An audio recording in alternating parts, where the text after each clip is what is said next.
Hello students, genius study point में आपका स्वागत है। आज हम एक नई वीडियो के साथ आपके लिए आए हैं। ठीक है, आज की क्लास बहुत इंपॉर्टेंट रहने वाली है और आज की वीडियो भी सभी बच्चों के लिए बहुत इंपॉर्टेंट। जो बच्चे बहुत ज्यादा वीक हैं केमिस्ट्री में, उनके लिए वीडियो बहुत इंपॉर्टेंट है। क्लास 10th और क्लास 12 के बच्चों के लिए ये वीडियो बहुत इंपॉर्टेंट है। आज की वीडियो में हम जानेंगे कि किस तरीके से रासायनिक सूत्र बनते हैं या रासायनिक सूत्र बनाने का तरीका क्या है, क्या तरीका है जिसके द्वारा हम रासायनिक सूत्र को आसानी से सीख सकते हैं, उनको समझ सकते हैं। ठीक है, तो वीडियो को शुरू करने से पहले अगर हमारे चैनल पर आप नए हैं तो हमारे चैनल को आप सब्सक्राइब करें, बेल आइकन दबाएं और वीडियो को हमारी शेयर करें। ठीक है, चलिए रासायनिक सूत्र बनाने का आसान तरीका मैंने यहाँ पर आपके सामने ये दो टेबल बनाई है, आप लोग इसको देख सकते हैं। एक है एक टेबल में धन आयन, ठीक है, ये मैंने सभी धन आयन लिखे हुए हैं जिनके ऊपर धन का आवेश पाया जाए उन्हें हम धन आयन कहते हैं। जैसे hydrogen H positive, sodium Na positive, K positive, potassium, Ca2 positive, calcium, इस तरीके से मैंने उनके नाम भी लिख दिए हैं। और इसी प्रकार से आप यहाँ पर देख सकते हैं ऋण आयन, ये सभी ऋण आयन है जिन पर माइनस का चार्ज पाया जाता है। किसी पर माइनस का 1 होता है, किसी पर माइनस के 2 होते हैं, ये बात आपको याद रखनी होगी।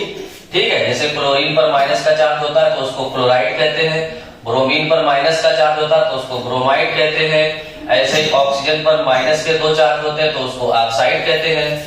सल्फेट पर माइनस के 2 आवेश होते हैं तो उसको हम सल्फेट कहते हैं, ये आपको याद करना होगा। अब सबसे पहले हम जान लें कि रासायनिक सूत्र बनते कहते हैं। रासायनिक सूत्र किस तरीके से हम बनाते हैं रासायनिक सूत्र? देखो, रासायनिक सूत्र कोई सा भी बच्चों हो, उसमें 2 हिस्से होते हैं। एक हिस्सा होता है धन आयन वाला और एक हिस्सा होता है ऋण आयन वाला। ठीक है, इतनी बात आपको समझ में आ रही होगी।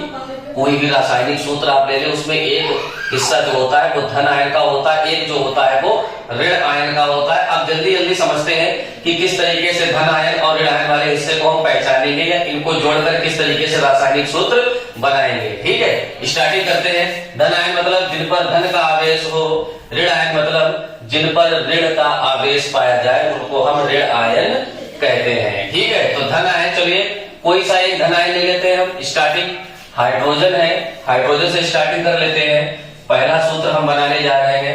हमने एक धन आयन कोई सा भी ले लिया, हाइड्रोजन ले लिया, H पॉजिटिव। ठीक है बच्चों, कोई एक ऋण आयन ले लो, हमने क्लोरीन ले लिया, Cl नेगेटिव। इतनी बात आपको समझ में आ रही होगी। ठीक है, करना क्या है, इनके ऊपर जो आवेश है उसकी मल्टीप्लाई करनी, उसकी गुणा करनी है, क्रॉस मल्टीप्लाई कर देनी है इस तरीके से। यानी जो हाइड्रोजन के ऊपर आवेश है वो इसके सफिक्स में आ जाएगा, जो क्लोरीन पर इसका आवेश है वो हाइड्रोजन के सफिक्स में आना है। तो किस तरीके से बनेगी वीडियो, ये देखिएगा। H है, H के सफिक्स में क्लोरीन पर माइनस का 1 है, माइनस प्लस से मतलब में 1 है तो 1 लिखा नहीं जाता है। अगर H1 लिखेंगे तो 1 सफिक्स में नहीं लिखा जाता है। चलिए मैं यहाँ पर एक बार आपको लिखकर बताता हूँ। और ऐसे ही क्लोरीन उसके बाद हम लिख लेंगे, इस पर 1 प्लस का है तो यहाँ पर भी हम 1 ही लिखेंगे। आप जानते हैं 1 और 1 केमिस्ट्री में नहीं लिखा जाता है तो इसलिए ये कट जाएंगे इस तरीके से। तो सूत्र क्या बन जाएगा आपका, HCl।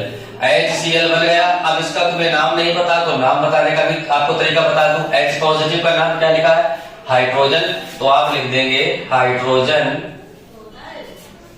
ठीक है बच्चों, और Cl का नाम मैंने क्या बताया आपको, क्लोराइड, तो आप लिख देंगे क्लोराइड। बात समझ में आ रही है आपको, हाइड्रोजन क्लोराइड। इस तरीके से हमने सूत्र भी बना लिया और उसका नाम भी हमने सीख लिया। इसी तरीके से अगला सूत्र हम फिर से बनाएंगे। अब फिर से कोई हम एक धन आयन लेते हैं। चलिए इस बार हमने ले लिया सोडियम, Na पॉजिटिव। ठीक है, अब इसको हम किसी भी ऋण आयन के साथ जोड़ेंगे। हम ले लेते हैं यहाँ पर बच्चों O2 निगेटिव, ऑक्साइड लेते हैं। ठीक है, तो हमने यहाँ पर ले लिया O2 निगेटिव। आप बात को समझ रहे हैं। ठीक है, क्या करना है, इनकी क्रॉस मल्टीप्लाई करानी है, बीच में गुणा का निशान लगाकर। जो ऑक्सीजन का आवेश है वो सोडियम के सफिक्स में आ जाएगा और जो सोडियम का आवेश है वो ऑक्सीजन के सफिक्स में आ जाएगा। तो इस तरीके से सूत्र क्या बन जाएगा, Na लिखिए और Na के सफिक्स में क्या आएगा, ऑक्सीजन के ऊपर जो भी आवेश है, 2 है, 3 है या 1 है, 2 है तो यहाँ लिख दो Na2। अब आगे उसके O लिख लो ऑक्सीजन। अब ऑक्सीजन के सफिक्स में क्या आएगा बच्चों, जो सोडियम के ऊपर धन आयन होगा वो इसके सफिक्स में। अब इसके ऊपर एक ही धन आयन है तो एक लिखा नहीं जाता है, ठीक है। तो आपका ये सूत्र बन गया Na2O। अब इसका नाम क्या होगा, इसका नाम सीखो। सोडियम का नाम, Na का नाम सोडियम और O2 का नाम ऑक्साइड। तो यहां पर आप क्या लिख देंगे, सोडियम ऑक्साइड, ठीक है। इस तरीके से आप सोडियम ऑक्साइड, आपका सूत्र नंबर 2 बन गया है। चलिए ठीक है, आपको समझ में आता होगा। अगला सूत्र देखते हैं हम लोग क्या होगा। अब कोई आवेश, कोई ऐसा धन आयन लेते हैं जिस पर 2 आवेश हो। जैसे यहां पर मान लीजिए कैल्शियम है, इस पर 2 धन आयन है, ठीक है। तो यहां पर मैं लिख देता हूं Ca2 पॉजिटिव। अब इसकी हम क्रॉस मल्टीप्लाई किसी भी ऋण आयन से कराते हैं। चलिए ठीक है, हमने सल्फेट ले लिया SO4 2 निगेटिव, हमने यहां पर ले लिया बच्चों SO4 2 निगेटिव। अब इनके बीच में हमें क्या करानी है, क्रॉस मल्टीप्लाई करानी है। जरा समझिएगा बात को, इसके ऊपर भी माइनस के 2 है और इसके ऊपर भी प्लस के 2 है। जब इनकी हम क्रॉस मल्टीप्लाई कराएंगे तो बच्चों सूत्र क्या बनेगा, इसके सफिक्स में 2 आएंगे ये वाले, तो क्या बनेगा Ca2 और इसके, देखो ये SO4 एक समूह है, मूलक है। तो जब इसके सफिक्स में आप ये वाले 2 लिखोगे तो पहले इसको आप ब्रैकेट में बंद कर दोगे इस तरीके से, SO4 और ब्रैकेट में बंद करके अब 2 लगाओगे। अब 2 से 2 बच्चों कट जाएंगे, संख्या एक समान होती तो कट भी जाती है। तो क्या बचेगा यहाँ पर CaSO4। ये क्या बन गया, आप देखिएगा Ca का नाम क्या है, कैल्शियम। तो यहाँ पर आप क्या लिख देंगे, कैल्शियम। बात समझ में आ रही है आपको, ठीक है। उसके बाद SO4 का नाम क्या है, मैंने बताया आपको सल्फेट। तो क्या लिख देंगे आप, सल्फेट। इस तरीके से जो बहुत वीक बच्चे हैं, जिनको बिल्कुल भी समझ में नहीं आता कि सर सूत्र कैसे याद करें या सूत्र को कैसे पहचाने, ये सही है या गलत है, तो उनके लिए बहुत आसान ट्रिक है। वो इस ट्रिक से सूत्र को याद भी कर सकते हैं, सूत्र को गलत और सही में पहचान भी कर सकते हैं और उनके आसानी से नाम को भी याद कर सकते हैं, ठीक है। यहां तक आपको समझ में आया होगा। जल्दी से इसका आप स्क्रीनशॉट ले लें, फिर अगले टॉपिक की ओर चलते हैं, ठीक है। अब मैं आपको 2-4 सूत्र और बताता हूं, ठीक है। इतना आपको समझ में आया होगा। अब आगे की ओर चलते हैं, मैं इसको रफ कर देता हूं। अब फिर से हम क्या करेंगे, कोई एक धन आयन ले लेंगे, ठीक है। और उसके बाद कोई एक ऋण आयन ले लेंगे हम, ठीक है। कोई एक धन आयन लेना है, कोई एक ऋण आयन, ये आप भी कर सकते हैं, ठीक है।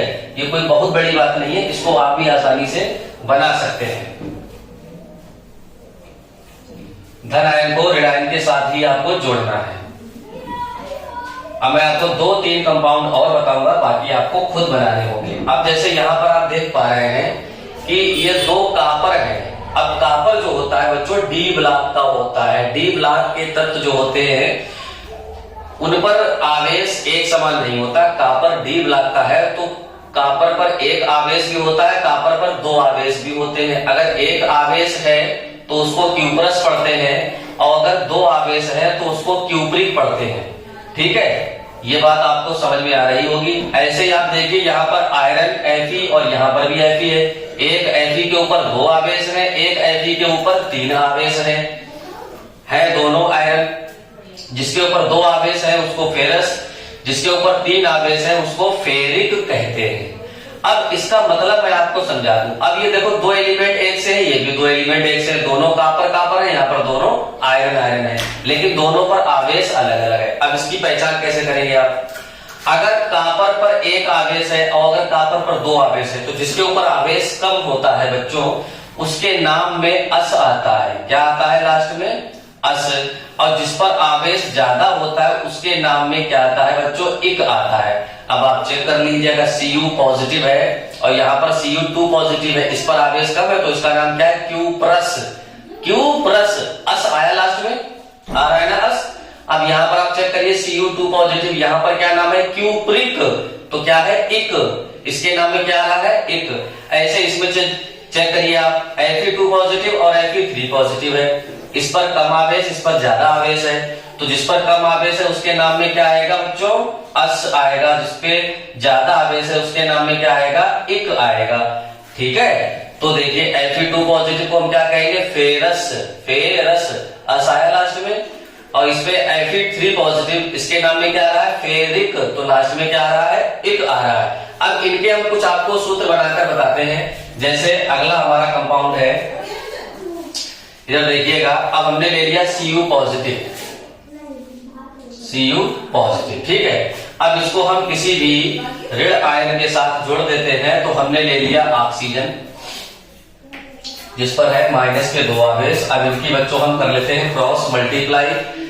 तो इसका जो 2 आवेश है वो कॉपर के सफिक्स में आ जाएगा तो बन जाएगा Cu2, और O के सफिक्स में इसका 1 आवेश आएगा तो यहाँ पर O1 तो लिखा, बन नहीं लिखा जाता, मैंने आपको पहले ही बताया। तो ये आपका सूत्र क्या बन गया, Cu2O बन गया। अब Cu2O बन गया, अब इसका नाम भी लिख लो, क्योंकि हमने Cu पॉजिटिव का नाम आपको क्या बताया, Q+। तो यहां पर आप लिख देंगे बच्चों Q+। ठीक है, उसके बाद हमने आपको O2 का क्या बताया नाम, ऑक्साइड। तो आप यहां पर लिख देंगे ऑक्साइड। तो नाम क्या बन गया, जल्दी से बताओ, Q+ ऑक्साइड। बात समझ में आ रही है। अब ठीक इसी प्रकार से आप क्या करें, अभी आपने ऑक्सीजन के साथ में Cu पॉजिटिव को जोड़ा, अब आप क्या करेंगे, ऑक्सीजन के साथ में Cu2 पॉजिटिव को जोड़ेंगे। तो मैं यहां पर लिख देता हूं Cu2 पॉजिटिव। अब जोड़ेंगे हम ऑक्सीजन के साथ। ठीक है, तो अब क्या बनेगा वो देखिएगा आप। इसके 2 सफिक्स में यहां पर आएंगे, इसका 2 है, इसके यहां पर आएगा तो क्या बन जाएगा Cu2 और O2। मैंने आपको बताया अगर संख्या एक सी हो तो वो कट जाती है, 2 से 2 कट जाएंगे, सूत्र क्या बनेगा बच्चों, CuO बनेगा। ठीक है, अब इसका नाम लिख लो, Cu2 पॉजिटिव का नाम क्या है, क्यूप्रिक। तो यहां पर आप लिख लेंगे क्यूप्रिक। ठीक है, और O का नाम ऑक्साइड। तो क्या बन गया, क्यूप्रिक ऑक्साइड। इस तरीके से आपने समझ लिया होगा कि हम रासायनिक सूत्र कैसे बनाते हैं। Cu2O Q+ oxide, CuO Q+ oxide, दोनों ही सूत्र हमारे ठीक है, दोनों का नाम भी अलग अलग है। इस तरीके से आपने रासायनिक सूत्र बनाना सीखा है। और अब आप क्या करेंगे, किसी भी एक धनायन को लेंगे और एक ऋणायन को लेंगे, उनको आपस में जोड़ेंगे। जोड़ने पर जो भी आपका फार्मूला निकल कर आएगा वही आपका रासायनिक यानी केमिकल सूत्र होगा, और उसका आसानी से इस टेबल में देखकर आप नाम भी लिख सकते हैं। तो उम्मीद करता हूं आपको ये वीडियो अच्छी लगी होगी। अगर वीडियो अच्छी लगी हो तो वीडियो को लाइक करें, चैनल को हमारे सब्सक्राइब करें और ज्यादा से ज्यादा शेयर करें।